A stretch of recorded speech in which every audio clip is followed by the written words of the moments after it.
Student, आज जो topic का डिस्कस होगा वो होगा ईथर। एक्चुअली ईथर का आईयूपीएससी ने क्लास 11 में था। तो ईथर का प्रिपरेशन एंड रिएक्शन करने से पहले ईथर के बारे में हम कुछ जान लें। तो ईथर कैसा होता है, मिडिल में एक ओ और दो साइड में दो एल्काइल ग्रुप। ठीक है, जैसे देखो दो साइड में दो सेम एल्काइल ग्रुप CH3 हो गया तो इसका नाम हो जाएगा डाईमिथाइल ईथर। एक साइड में CH3 ग्रुप मतलब मिथाइल, एक साइड में इथाइल होगा तो इसको कहते हैं मिथाइल इथाइल मिथाइल ईथर। उसके बाद देखो दो साइड में इथाइल ग्रुप, तब इसका नेम हो गया डाई इथाइल ईथर। और एक तो मोस्ट इम्पोर्टेंट ईथर है वो है ये, एक साइड में है एक फिनाइल रिंग और एक साइड में है CH3। इसको कहते हैं एनिसोल, बहुत इंपॉर्टेंट है ये एनिसोल। ठीक है, तो ये ईथर का यही एग्जाम्पल है। आज टॉपिक में ईथर का प्रिपरेशन एंड रिएक्शन करेंगे। ईथर का प्रिपरेशन शायद वो अल्कोहल का चैप्टर में हो गया था। जैसे बहुत कुछ रिएक्शंस इस चैप्टर में नहीं है, इस टॉपिक में शायद।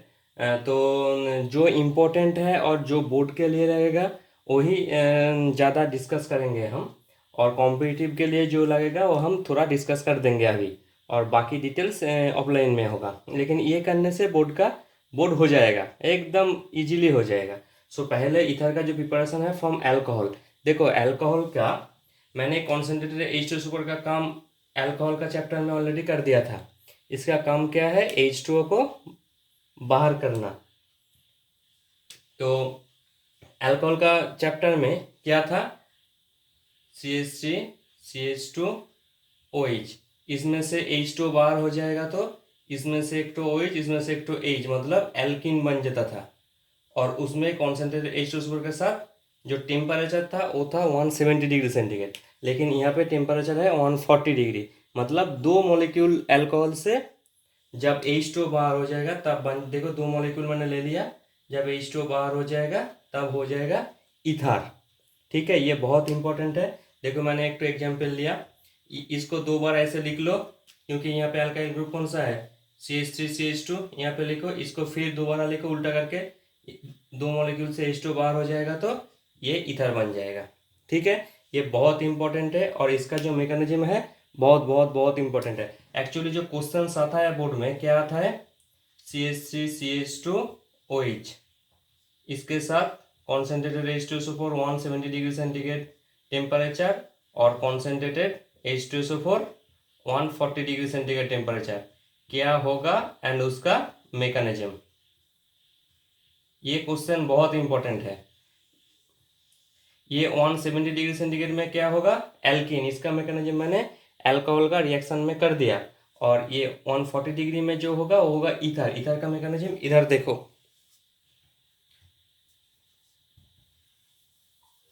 तो ईथर में क्या होता है, देखो पहले अल्कोहल का OH का लोन पेयर H2 सुपर का H प्लस को लोन पेयर डोनेट होगा।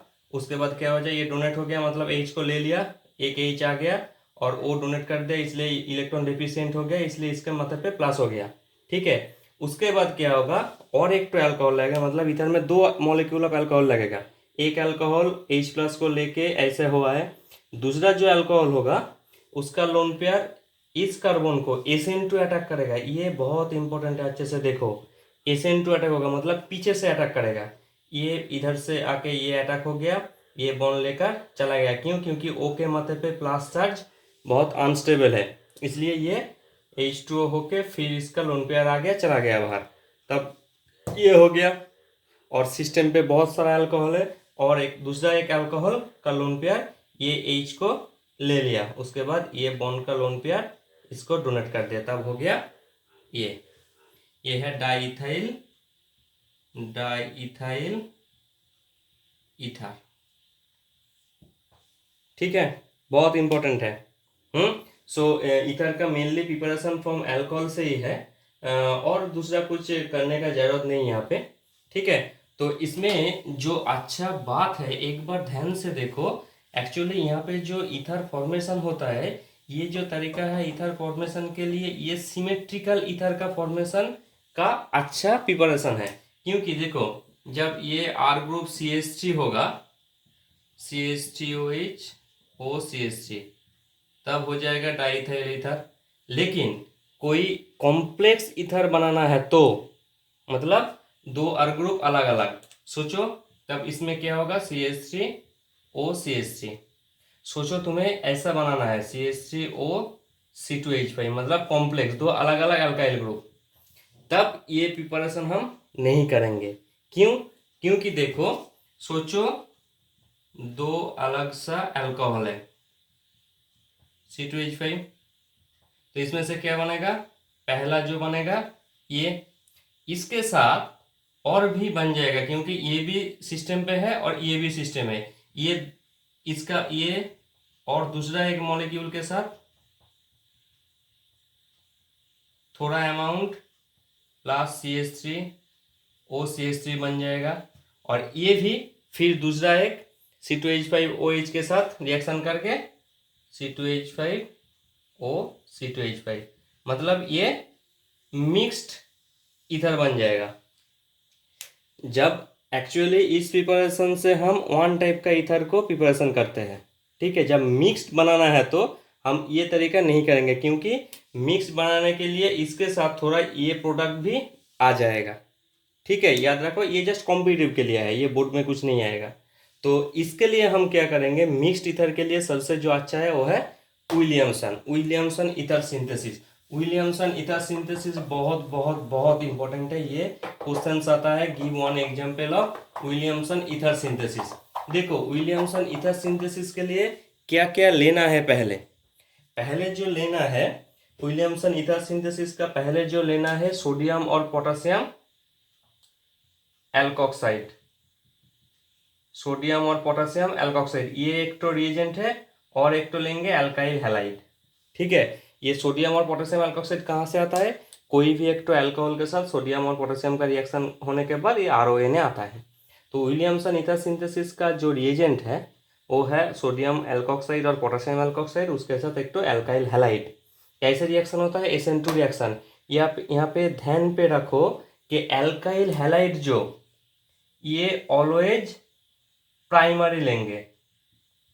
प्राइमरी क्यों, सोचो SN2 रिएक्शन होता है, पहले RONA O माइनस Na+, यहाँ पे O माइनस R का पीछे से अटैक किया, ये R हो गया, RR हो गया, RR हो गया, ईथर फॉर्मेशन हो गया।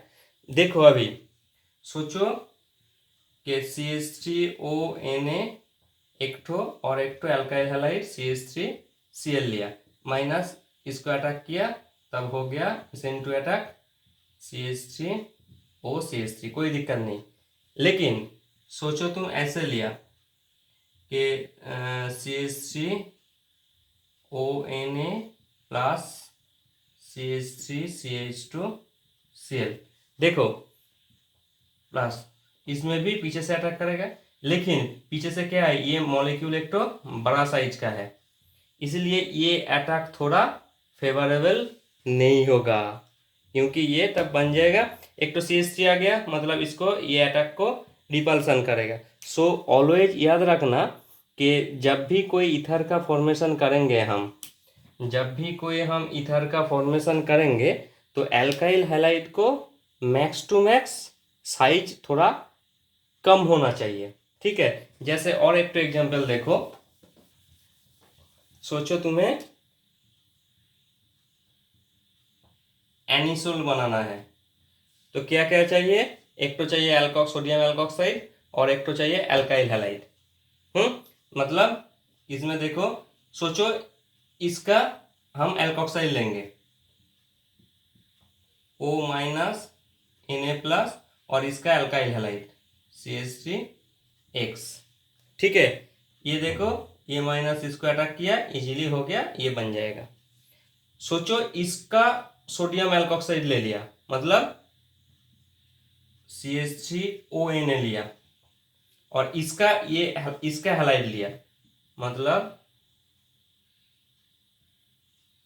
सोचो Br लिया, ठीक है। यहाँ पे माइनस, इसको तो पीछे से अटैक करना पड़ेगा। देखो इसमें क्या होगा, इसमें ये कार्बन का ब्रांचिंग है, मतलब ये रिंग है, सो ये अटैक फेवरेबल नहीं होगा। इसलिए ये एनिसोल को बनाने के लिए मेरे को एल्काइल हैलाइड कौन सा लेना है, CH3 वाला, ठीक है। और एल्कोक्साइड कौन सा पार्ट लेना है, ये वाला पार्ट, ये ध्यान पे रखो, ठीक है। तो विलियमसन ईथर सिंथेसिस का क्वेश्चन आता है, give example of Williamson ether synthesis, बस यही। और इसमें मिक्स्ड ईथर भी तुम बना सकते हो, कोई दिक्कत नहीं। तो यही था ईथर का मेनली प्रिपरेशन, और कुछ करने का जरूरत नहीं। उसके बाद देखो ईथर का प्रॉपर्टी। एक्चुअली क्या होता है, ईथर इसमें कोई ये वाटर इंसोल्यूबल है, वाटर इंसोल्यूबल। क्यों, क्योंकि is due to no H bonding, water के साथ कोई एज बॉन्डिंग नहीं होगा,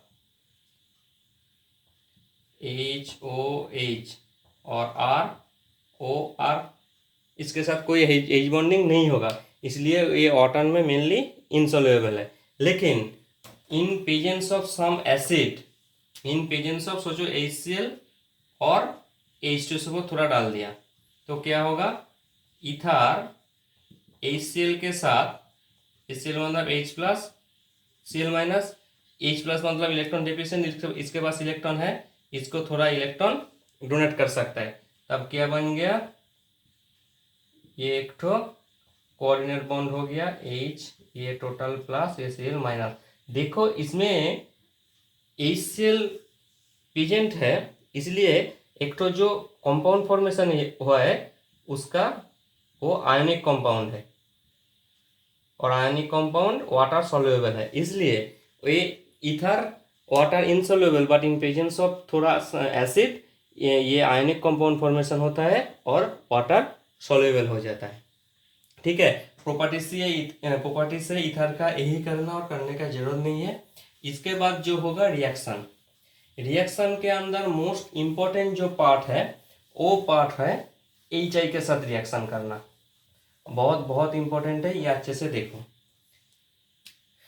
जैसे ROR, इसके साथ HI का रिएक्शन क्या होता है, SN2 अटैक। देखो अच्छे से मैकेनिज्म देखो, पहले होता है इसका लोन पेयर H को ले लिया, ROR H को ले लिया, ये प्लस हो गया। उसके बाद जो I माइनस है, I माइनस इसमें भी अटैक कर सकता है, तब ये खुल जाएगा, और I माइनस इसमें भी अटैक कर सकता है, ये खुल जाएगा।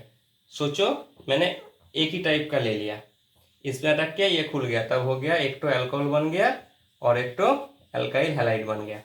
देखो जब CH3OCH3 होगा, इसके साथ HI का रिएक्शन, सेम रिएक्शन ये ले लिया, तो CH3O ये H, ये प्लस I माइनस, कोई दिक्कत नहीं, इसमें भी अटैक कर सकता है, इसमें भी अटैक कर सकता है, इसमें भी अटैक किया तो ये खुल जाएगा, तब हो गया CH3OH प्लस CH3I, ठीक है। एक तो अल्कोहल, एक तो जैसे विलियमसन पे था, एक तो एल्कोक्साइड, एल्कोक्साइड कहाँ से आता है, अल्कोहल से आता है। एक्चुअली तुम्हें ऐसे बनाने के लिए, अच्छा वो हम बाद में आते हैं। तो एक तो अल्कोहल, एक तो ये हो गया। अब देखो मजा का बात है, सोचो इसमें C2H5 है एक ग्रुप में, C2H5 मतलब सोचो CH3CH2 है, ठीक है। सेम प्रोसेस, ये देखो ये I माइनस, तब ये हो जाएगा CH3CH2, ये I माइनस इधर में भी अटैक कर सकता है, इधर में भी अटैक कर सकते हैं, ठीक है। सोचो इसमें अटैक किया तो होगा CH3CH2OH, और इसमें अटैक किया तो होगा, तब ये बॉन्ड खुल जाएगा, CH3CH2I प्लस HOCH3। देखो एक्चुअली क्या होता है, SN2 अटैक, SN2 अटैक मतलब पीछे से अटैक, ये देखो ये पीछे से अटैक नहीं कर सकता, क्यों, क्योंकि यहाँ पे एक तो बाल्की ग्रुप है, इसलिए ये अटैक फेवरेबल होगा, इसलिए I माइनस जो लेस ब्रांच है उस कार्बन के साथ जाएगा। सो ये होगा मेजर प्रोडक्ट, ये याद रखना, ठीक है। जिसमें लेस ब्रांच उसके साथ I माइनस जाएगा, क्लियर। सो ये इंपॉर्टेंट है, इसमें से एक तो क्वेश्चन आएगा, बहुत इंपॉर्टेंट है, इसमें से क्वेश्चन आएगा आएगा आएगा। तो उसके बाद देखो, सोचो इसमें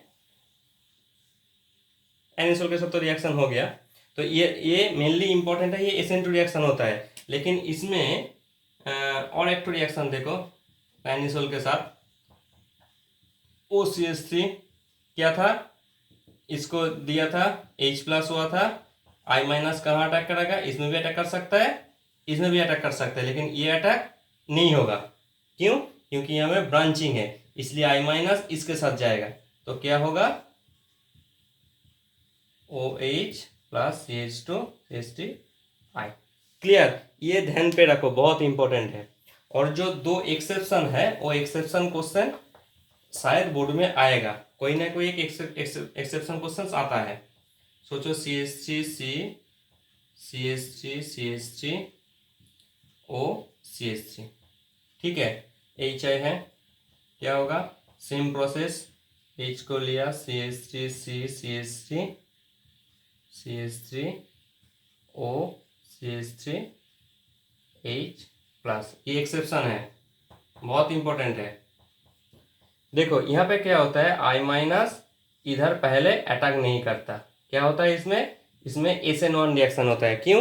क्योंकि देखो ये बॉन्ड इसको डोनेट कर देता है, तब क्या होता है C+ कार्बोकैटायन बन जाता है। ये 3 डिग्री कार्बोकैटायन, 3 डिग्री कार्बोकैटायन बहुत इंपॉर्टेंट, बहुत स्टेबल कार्बोकैटायन है, इसलिए ये अटैक फेवरेबल नहीं होगा, ये SN2 अटैक फेवरेबल नहीं होगा। पहले ये बॉन्ड खुल जाएगा, अल्कोहल बन जाएगा, तब इसके साथ I- अटैक करके I- इधर आएगा। क्लियर? समझ में आया? हाँ, ये एक्सेप्शन केस है। और एक तो एक्सेप्शन है CH2O CH3, देखो इसमें भी HI देंगे तो I- इधर भी अटैक कर सकता है, इधर भी अटैक कर सकता है, लेकिन ये अटैक नहीं होगा। क्यों? क्योंकि इसमें जब ये बॉन्ड खुल जाएगा तब ये जो कार्बोकैटायन फॉर्मेशन होगा वो होगा बेंजाइल कैटायन, वो भी स्टेबल कार्बोकैटायन है, इसलिए I- इधर अटैक करेगा SN1 रिएक्शन के हिसाब से।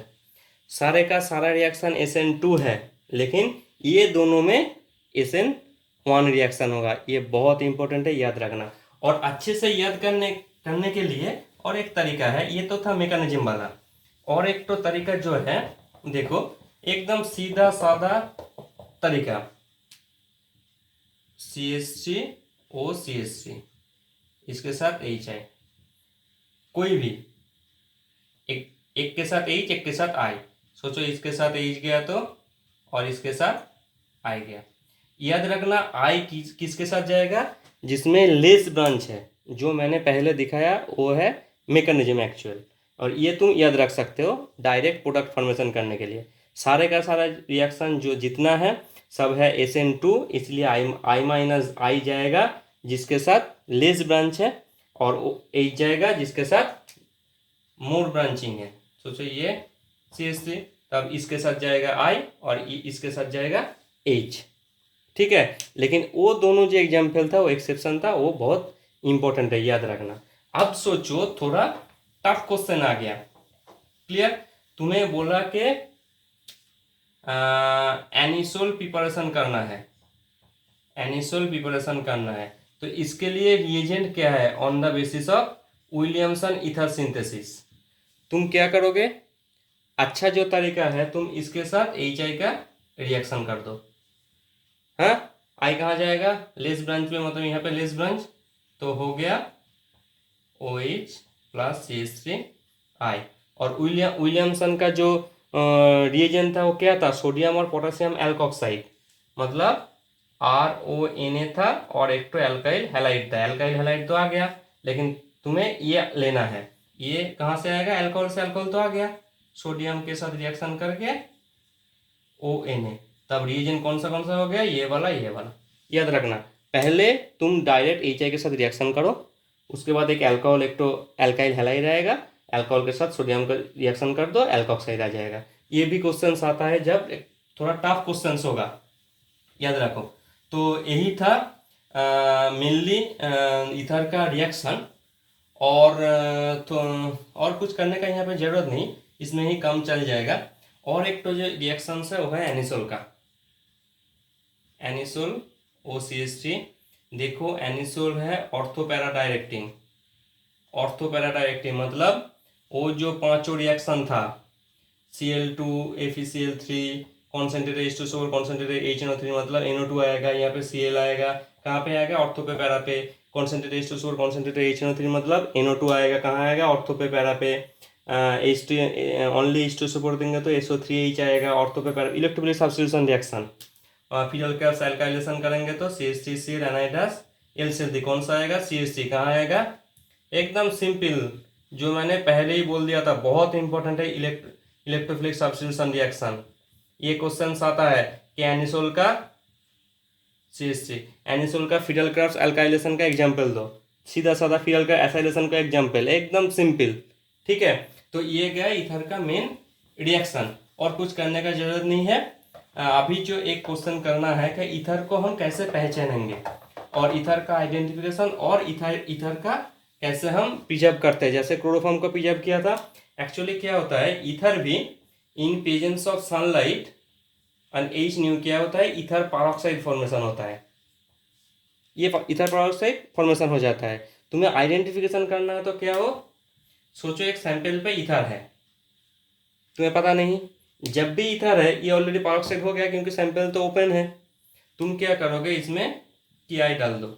एक्चुअली क्या होता है, ईथर KI के साथ रिएक्शन करके I2 प्रोड्यूस करता है, KI डाल दो, उसके साथ पहले KI डालो, उसके बाद स्टार्च ऐड करो, क्या हो जाए I2 स्टार्च के साथ रिएक्शन करके ब्लू कलर फॉर्मेशन होता है। जब भी ब्लू कलर फॉर्मेशन हो जाएगा मतलब वहाँ पे I2 आया था, I2 कहाँ से आया था, ईथर पेरोक्साइड से।